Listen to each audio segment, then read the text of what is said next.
We unpack. We unpack. We unpack. Coming to you live, Boxing Ego unpack. Yeah. We unpack. We unpack. We unpack. Coming to you live.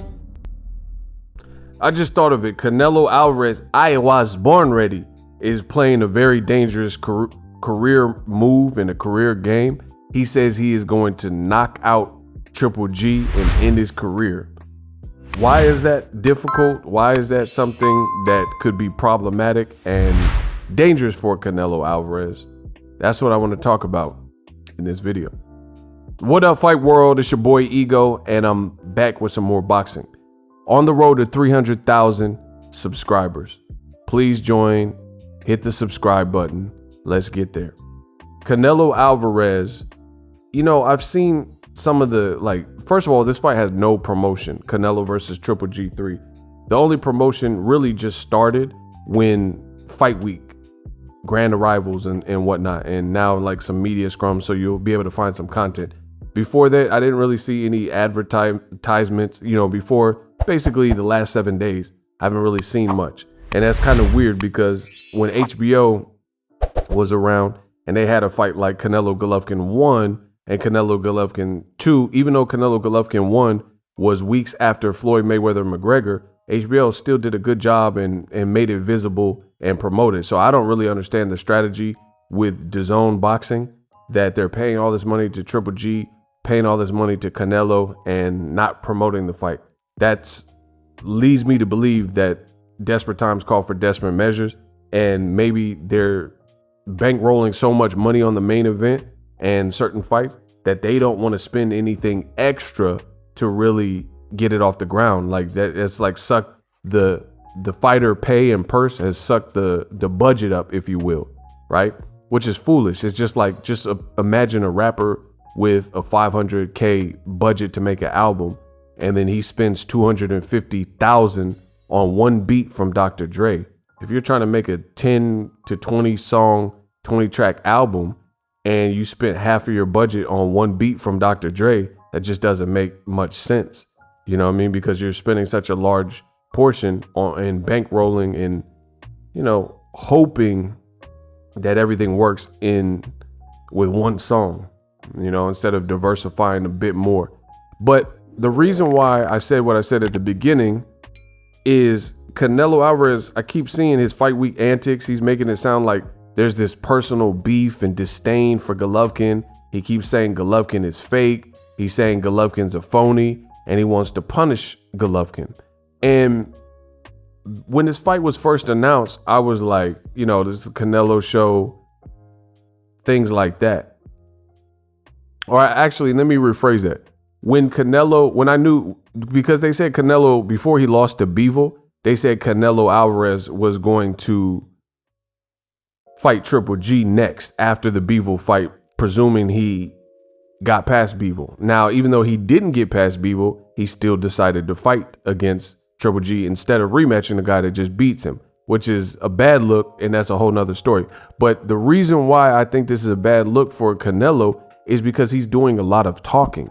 He picked and he tried to dig up a fight that people wanted to see 4 or 5 years ago, and now he's trying to drudge that fight up, and he's basically putting a lot of pressure on himself. And if he can do what he's saying he's going to do and stop Golovkin, then that's about the best thing he can hope for. However, the more I start looking at this fight, I do realize at the end of the day, Golovkin has really nothing to lose, because everybody is doubting him. He's 40 years old.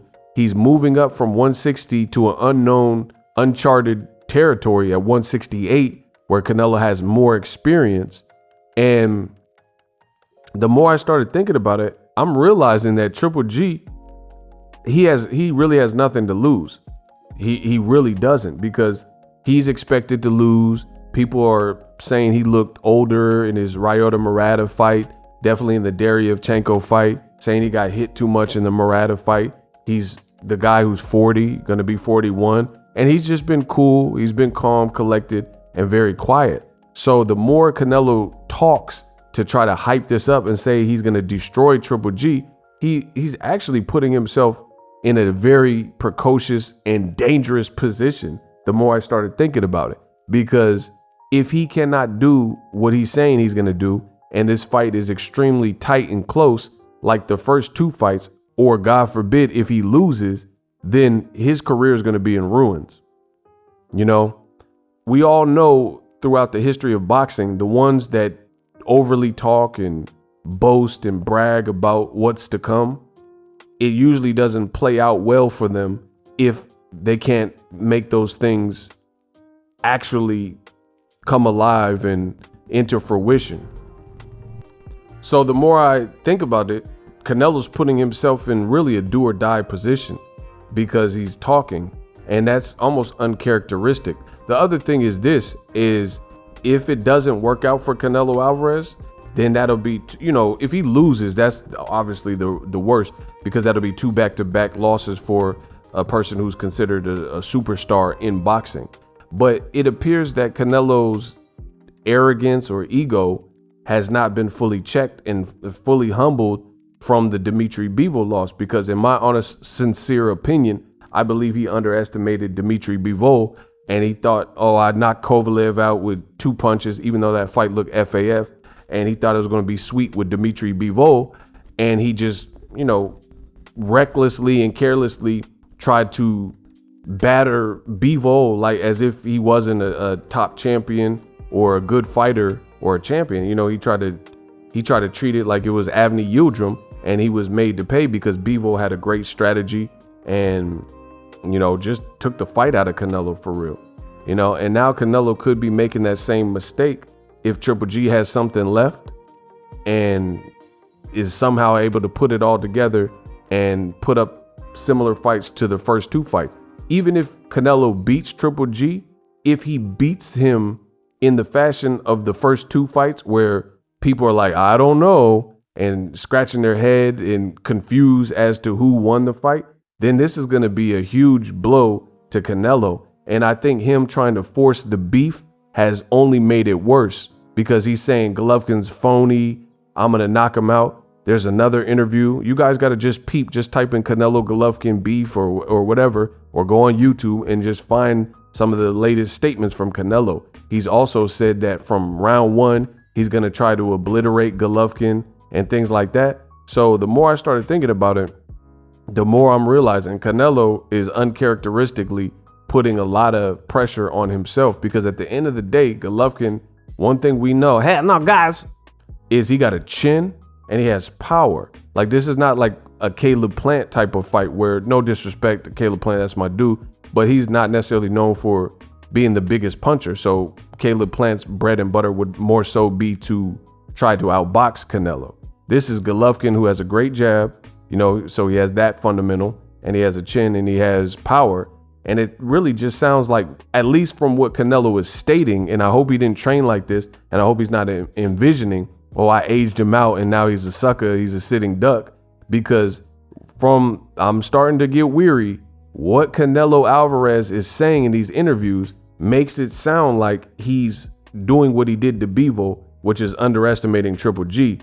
And that's not good, because Triple G at the very heart of it gave you 2 tough fights. So if you're just thinking Triple G is going to be sweet because you got his number, you waited, you aged him out, and you have more experience at the higher weight classes, or Ryota Murata was touching him and then he puts up performances closer to his first 2 fights, then, it's going to spell trouble for Canelo. So we may very well be close to the end of the Canelo me era, you know what I'm saying? Because, depending on how this fight plays out, if there's any level of controversy, it's a bad look. The other thing I was thinking, even if Canelo were to do what he's saying he's going to do, it's still a bad look, because 1, people want to be entertained and looking for a good fight. So if you fought Golovkin and he gave you 2 tough fights, and then now on DAZN, they're charging $85 after lying and saying pay-per-view was dead and they weren't going to be in the pay-per-view business. They literally said Canelo Triple G in the past would not be for a pay-per-view price. So on top of lying about that and saying pay-per-view is dead and doing commercials, including commercials with Canelo and Golovkin, you know, claiming that pay-per-view was a thing of the past or passe, it's going to be a bad look either way. That's where I'm starting to think about with this fight, because if he went in there and just demolished Golovkin in one round, people are going to be like, what the F was that? Golovkin never looked that bad. And then all of a sudden he's getting melted and mowed down. So that's not going to really help Canelo's brand. But then if the fight is too tough and or he loses or there's controversy, then that too is going to hurt Canelo. So I think Canelo put himself in a dangerous position with this fight, because he really put himself in a lose-lose type of situation where there's not much great that can come. If you obliterate Golovkin, people will say you waited so long, he's not the same, you picked on an old man, and that's why it looked like that. You know, that's why you were able to mow him down. And because Golovkin never got dropped or knocked out. So all of a sudden, if Canelo just blast him out, then people would be like, oh, that's clearly his age and, you know, he's regressed over time.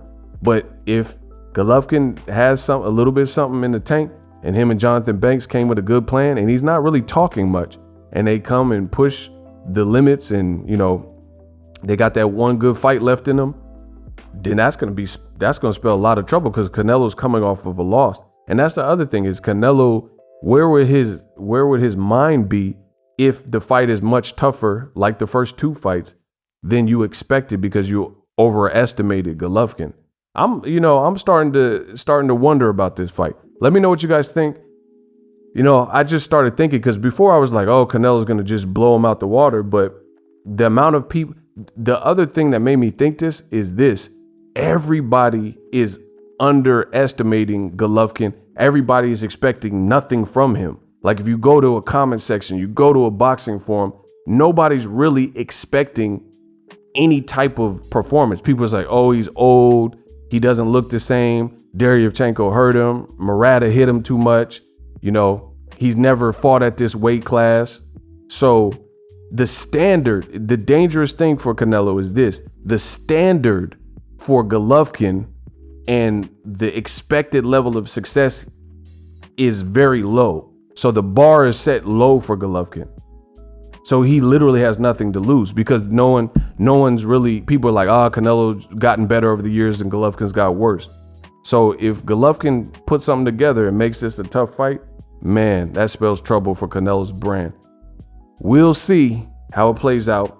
SLC, subscribe, like, and comment, because I'm the best in the business. 300,000K. We're on the road to that. Let me know what you think of this video we unpacked. Introducing Super Thanks. Right here on the official Boxing Ego YouTube. Super Thanks allows you, the viewers, to show a little bit of extra gratitude, which enables me as a full-time content creator to push out the content you need in the world of boxing. Underneath all the videos, you will see a heart with the $sign in it. You can enter any amount that you find suitable as a super thanks. A brand new, interactive, and colorful way to get your comments highlighted and noticed by not only myself, but other people on the YouTube platform. Super thanks, a unique and cool way to show and applaud us full-time content creators. Hopefully you guys enjoy the content. Super thanks. The future is now. The Hibernation 5s by Kenichi Bear. Hybrid gaming and lifestyle headphones. Out of the box, you can connect to any console or PC. Bluetooth ready with a low latency USB adapter, color RGB, and extreme bass mode. The Hibernation 5s adjust to you.